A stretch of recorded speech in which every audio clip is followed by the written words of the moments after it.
This is Far Cry New Dawn. We're on Xbox Series X taking a look at the game with the FPS Boost on. So what that does is it sort of really lowers the resolution back to the original Xbox One version in order to provide us with 60 FPS. So this is something you actually have to manually go into the games, My Games and Apps, and turn on in order to access.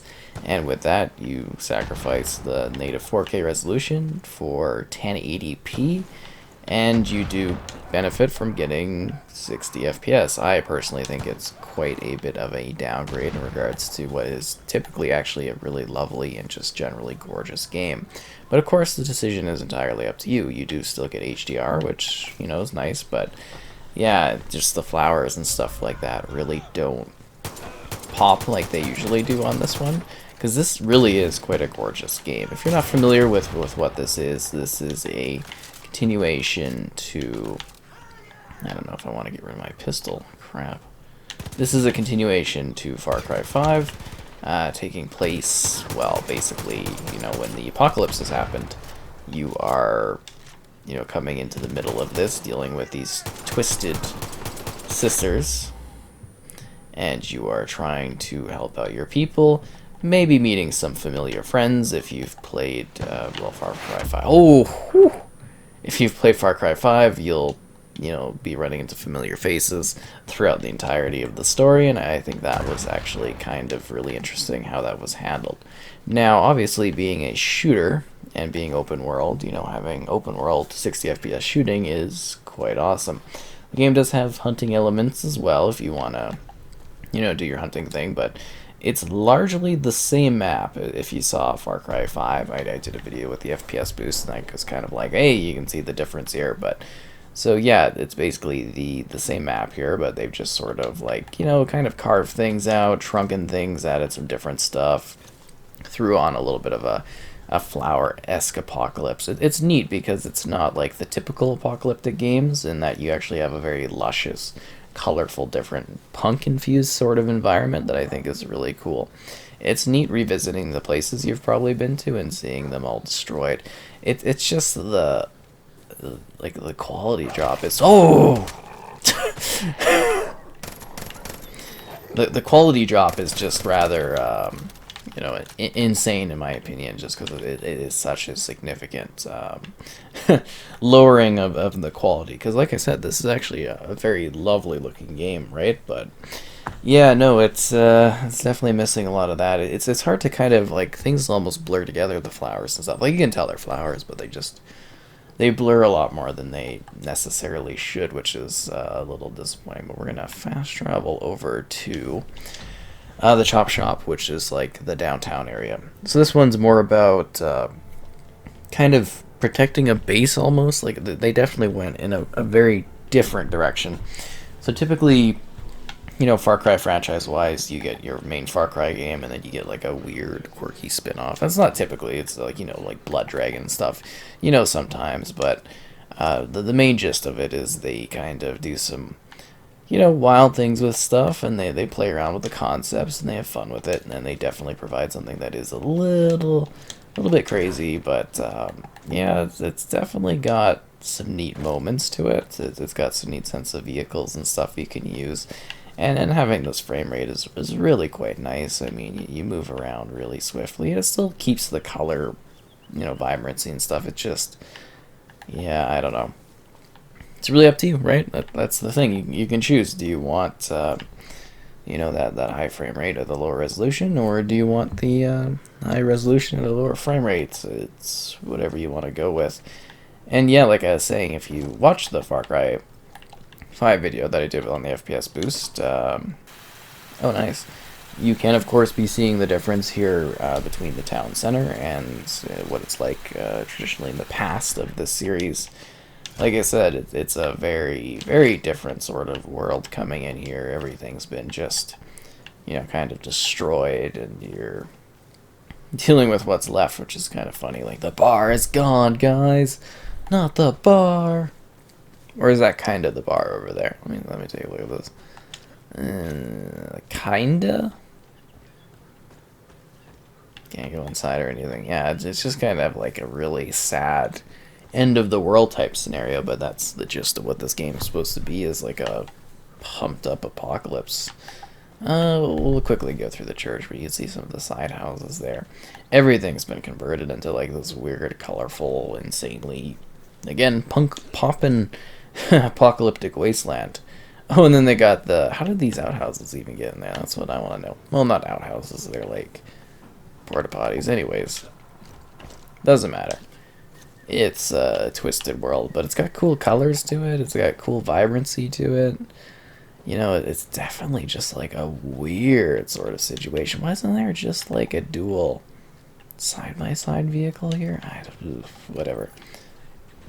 Let's drive around, but yeah, it's kind of a really interesting twist on the Far Cry series. And like I said, I don't know if I specifically said in this one, if you are like really interested in continuing and understanding the full story of, well, Far Cry 5, this is kind of an essential part of that, because it goes hand in hand with the events of like Far Cry 5. This takes place, you know, after that. It continues with, like I said, many of the characters, many of the same locations, and it's sort of, you know, it's exciting to see the differences that are available within this. I don't know if I want to give up my ow. That guy's alive. I shot a rocket right at him. Are you dead now? But yeah, like I said, gunplay at 60 is definitely the way to go. When it comes to playing games and stuff like that are shooters, it makes quite a difference. Same with driving and that. So you could look at it and be like, well, you know, you're definitely more geared up for enjoying the game at a higher frame rate, that's for sure, but it's just not as pretty as it... Oh, wow, I totally just pushed the thing. It's just not as pretty as it usually is. Oh, look, there's like a hawk down there. Or an eagle or whatever that's stuck in the ground. Like I said, if you know the game, you should be like, whoa, this place, and that place. It's kind of cool for that. Especially just coming off of Far Cry 5. I think this was not too long afterwards. It was like a year or something like that. Anyways, it's still fresh in my mind playing Far Cry 5, and I remember coming out here and being like, whoa, this is... you know, kind of a wild change-up. It's definitely surprising. It's got some quirky moments to it. Of course, you know, like collectibles and stuff to gather and things to do, side missions, your main missions. It's just sort of a toned-down version of Far Cry 5 in terms of just the scope of what you're doing and how much you can do in it. And that's fine. I mean, you can only retread the same environment so much, right? And it's just kind of like... yeah, you gotta kind of, you know, be smart about it, and see, you gotta know your limitations for how much you can actually push this particular, you know, play space and environment up. They definitely wanted to do something a little bit different, and I appreciate the game for that, because I actually found this kind of fun. I think the end boss was a little bit hardcore to fight, but, you know, it was actually, like, quite an enjoyable experience. Who am I getting shot from? Jeez. Just a simple guy with an ATV trying to drive along in this apocalypse and trying to make my way through the forest. But yeah, so if you play Far Cry 5, you can't get enough of it, you want more of the story, you want to know what happens, this is the way to go.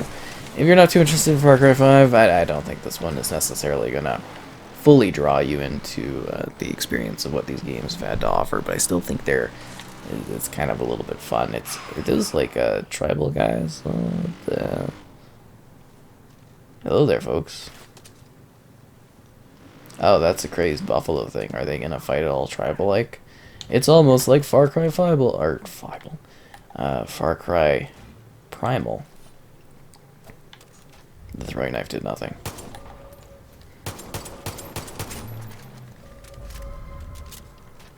Wait, are these bad guys? I thought they were friends, because we were all fighting the buffalo together. Oh! Do not kill innocent civilians, but it gave me the option to. I want you to die, giant bison thing. It's a hard life out here in the wilderness.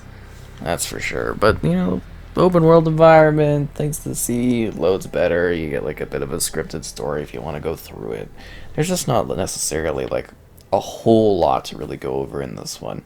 It's possibly familiar places for you, different gunfights to do.